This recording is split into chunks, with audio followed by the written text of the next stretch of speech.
The United States picks its president with the Electoral College, 538 votes distributed by population, mostly to the 50 states and D.C. To become a president, you need to win a majority of those votes. But 538 is an even number, so what happens when the race for president is tied?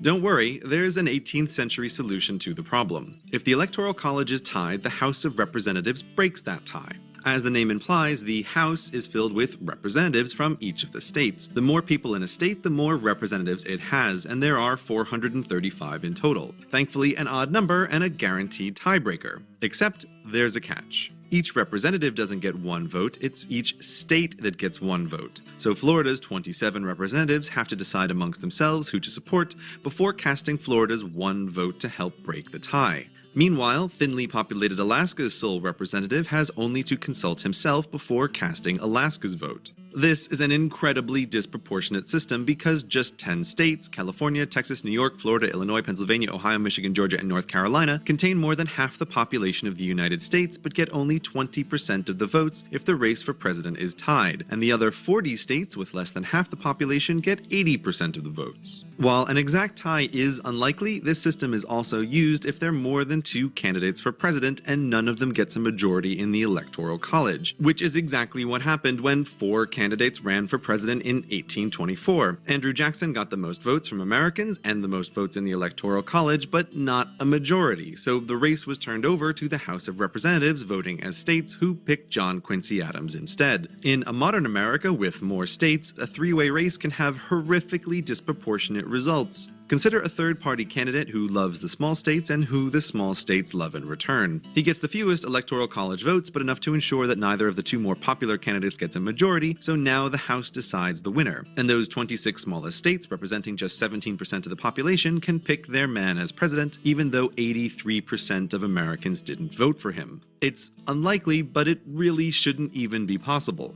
Anyway, all this talk of presidents has left the vice president unmentioned. A reasonable person might assume that he just comes along with the president, but no. When there's a tie, the Senate independently picks the vice president, so the United States could end up with a president from one party and a vice president from the other, which might make for some very uncomfortable meetings. But even this crazy system for resolving a tie isn't guaranteed to work because there are 100 members of the Senate, and in the House of Representatives they're forced to vote as 50 states, and many of those states have 10 or 8 representatives, making the whole system tie-tacular with all those even numbers. So if the House can't pick the president, but the Senate has picked the vice president, then the vice president becomes acting president until the House can make up its mind. But if neither the House can pick the president nor the Senate can pick the vice president, then the Speaker of the House becomes acting president until either branch of Congress picks someone.